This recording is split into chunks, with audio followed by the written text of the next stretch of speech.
दक्षिण एशियाई देश के वित्त मंत्री ने मंगलवार को कहा कि सऊदी अरब ने पाकिस्तान केंद्रीय बैंक यानी पाकिस्तान सेंट्रल बैंक में $2 अरब जमा किए हैं, जो आईएमएफ बेलआउट के बाद खराब इकोनॉमी को हेल्प करने के लिए एक कदम है। पाकिस्तान के वित्त मंत्री इशाक डार ने एक रिकॉर्ड किए गए वीडियो के बयान में कहा कि प्रधानमंत्री और सेना प्रमुख की ओर से सऊदी अरब को मैं धन्यवाद देता हूं। सऊदी अरब की इस मदद से पाकिस्तान की अर्थव्यवस्था में ऊपर वाले की इच्छा से भविष्य में और सुधार होगा। सऊदी अरब ने पहले ही पाकिस्तान को पैसा देने का वादा किया था और इसे जमा करने से पहले फेमस आईएमएफ सौदे की घोषणा होने का इंतजार कर रहा था। सऊदी अरब द्वारा की गई ये सहायता केंद्रीय बैंक में घटते विदेशी मुद्रा भंडार को सहारा देगी, जो मुश्किल से 1 महीने के नियंत्रित आयात को कवर करने तक ही बचा था। आपको बता दें कि इस्लामाबाद को पिछले महीने के अंत में भी आईएमएफ से $3 अरब का अंतिम राहत पैकेज दिया गया था।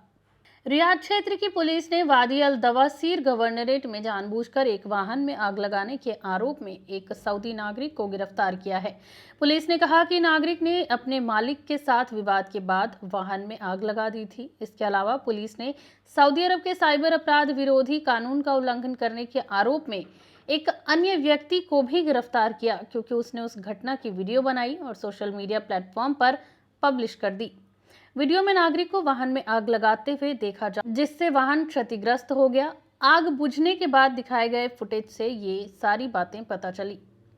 सार्वजनिक सुरक्षा ने अपने आधिकारिक ट्विटर अकाउंट पर एक वीडियो प्रकाशित किया, जिसमें पुष्टि की गई कि आरोपी को गिरफ्तार कर लिया गया है और उन्होंने उनके खिलाफ कानूनी कदम उठाए हैं। फिर उन्हें पब्लिक प्रोसिक्यूशन के पास भेज दिया गया।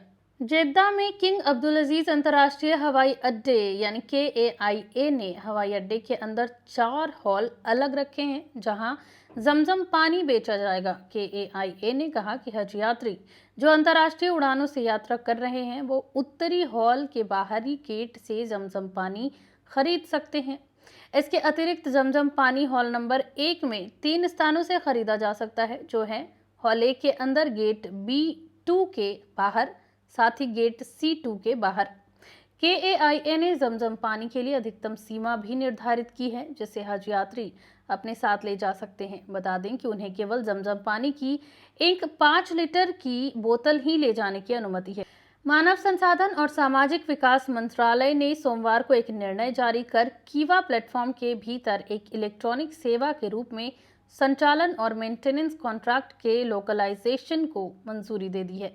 इस सेवा का उद्देश्य सार्वजनिक संस्थाओं में संचालन और रखरखाव की कॉन्ट्रैक्ट का लोकलाइजेशन करना और उन कॉन्ट्रैक्ट में लक्षित लोकलाइजेशन यानी स्थानीयकरण दरों के साथ प्रतिष्ठानों के अनुपालन की जांच करना है।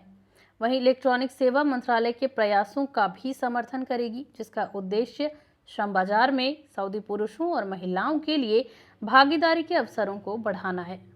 सऊदी अरब में करीब 25 लाख भारतीय प्रवासी रहते हैं। सऊदी अरब की करेंसी रियाल है। वहीं अगर भारत की करेंसी की बात करें तो भारत की करेंसी रुपया है। ऐसे में जो भी भारतीय प्रवासी हैं वो रियाल रेट से अंदाजा लगा सकते हैं कि भारत की मुद्रा का क्या भाव है। इतना ही नहीं, सऊदी अरब में भारत के बाद पाकिस्तानी, नेपाली और बांग्लादेशी समेत कई अन्य देशों के लोग भी अधिक संख्या में रहते हैं। इसको आप इस तरीके से भी समझ सकते हैं कि सऊदी में लोग कमाते हैं वो भारत की मुद्रा के अनुसार बहुत ज़्यादा है। सऊदी के 1 रियाल में लगभग 22 रुपए होते हैं। ऐसे में जो भी व्यक्ति सऊदी अरब में कमाता है वो भारत से 22 गुना ज़्यादा पैसा कमा रहा है।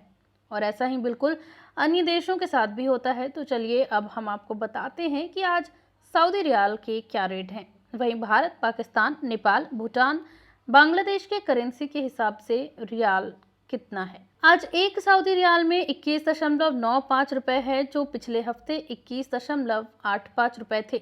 वहीं एक सऊदी रियाल में 35.08 नेपालीज रुपी है, जो पिछले हफ्ते 34.83 नेपालीज रुपी थे।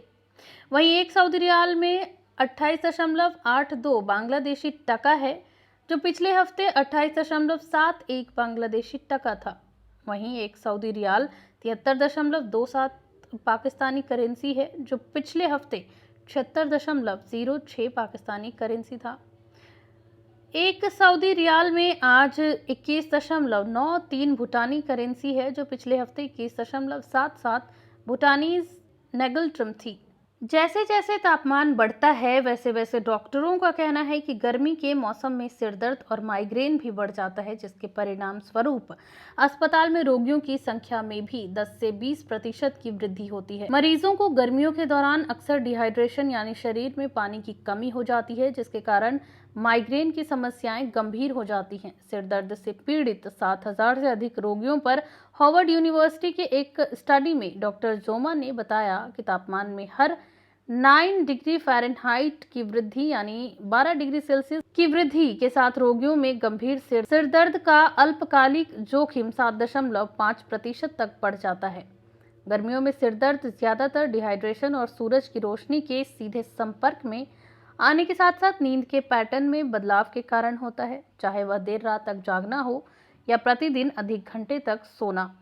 इसलिए सऊदी के स्वास्थ्य अधिकारियों ने सावधान रहने की और साथ ही डिहाइड्रेशन से बचने का भी आग्रह किया है।